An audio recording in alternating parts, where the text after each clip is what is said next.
নমস্কার, শুভ সন্ধ্যা। আমার মনের কিছু কথা। ছোট বোন আর দিদিভাইদের সম্পর্ক অনেক বড় জিনিস। যখন দিদিভাইদের কিছু হয় তখন ছোট বোনেরা তাদের পাশে দাঁড়ায়, সুখে দুঃখে আপদে বিপদে সব সময়।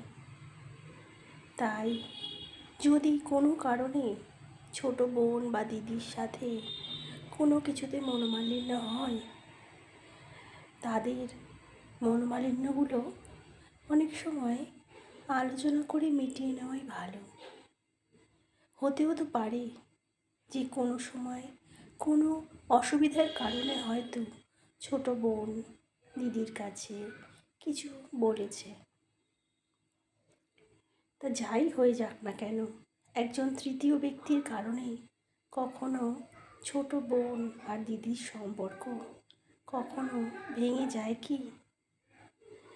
সব সময় ভেবে দেখা উচিত যে সম্পর্ক ভাঙার আগে একবার ভাবা উচিত, যদি ছোট বোন দিদিকে বলে যে দিদি আমার ভুল হয়েছে, সেটা কি দিদির একবার ভেবে দেখা উচিত নয়? যদি তৃতীয় ব্যক্তি ভাঙার চেষ্টা করে, তাহলে ভাঙবেই বা কেন? দিদি তো সবসময় বড় হয়, আর ছোট বোন ভুল নাও তো করতে পারে।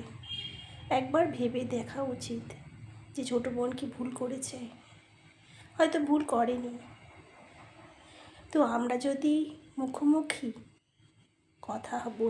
কথা বলা হয় বা আলোচনার মাধ্যমে সবসময় মিটিয়ে নেওয়া যায়, তাহলে কোনো কিছুই ভাঙে না। আমরা যেই বয়সে এসেছি, সেই বয়সে না ঝগড়া অশান্তি কিছুই ঠিক না। এই সময়টা হলো ধৈর্য ধরে অপেক্ষা করার সময়। হতেও তো পারে কোনো সমস্যাই হয়নি, হয়তো ছোট বোন কোনো ভুলই করেনি। আমরা সব সময় ব্যাপারটা নিয়ে আমাদের ভেবে দেখা উচিত, ঘটনাটা ভেবে দেখা উচিত, ঘটনাটা কি ঘটেছে। আমরা হয়তো আপেক্ষিক দৃষ্টিভঙ্গি